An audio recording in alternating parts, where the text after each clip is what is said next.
Taasisi za fedha zinapaswa kuhakikisha mikopo inatolewa kwa uwazi, kwa gharama nafuu.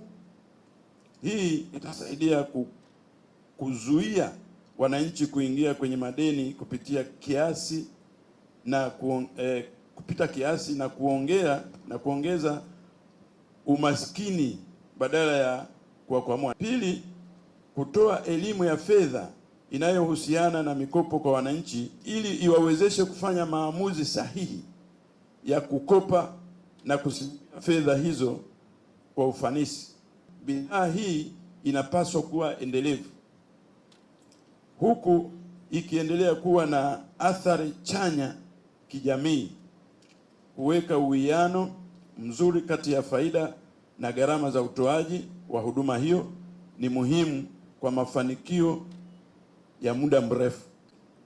Serikali itaendelea kuimarisha mifumo ya sera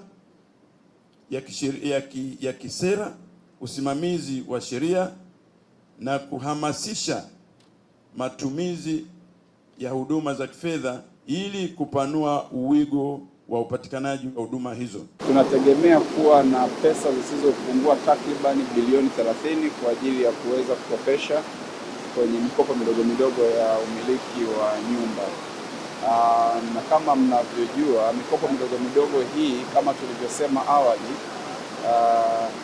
mkopo mmoja wastani wake umekuwa takriban milioni 16. Kwa hiyo ukiangalia bilioni 30 kwa wastani wa milioni mpaka 16 ni mikopo mingi zaidi ambayo tutaweza kuitoa. Cha msingi ni kuendelea kutoa elimu kwa taasisi za fedha pamoja na umma ili waweze kuwa na uelewa wa hii mikopo na kuweza kuichukua. Kilichopo sasa hivi kwenye soko unakuta asilimia kubwa ya mikopo ni mikopo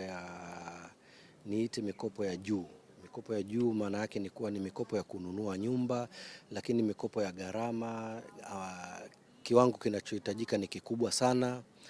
Unakuta mtu milioni 200, 300 kuweza kuipata ile kwa ajili ya kununua nyumba ni kubwa sana. Na mikopo iko aina nyingi, sio lazima kununua nyumba. Mikopo iliyotengenezwa mingi ni ukitaka kununua kiwanja, ukitaka kukarabati nyumba yako. Kwa hiyo hii ni mikopo ambayo kweli imekuja kuwezesha zile shida ambazo watu wamekuwa wanapata kwa ajili ya kuboresha nyumba zao.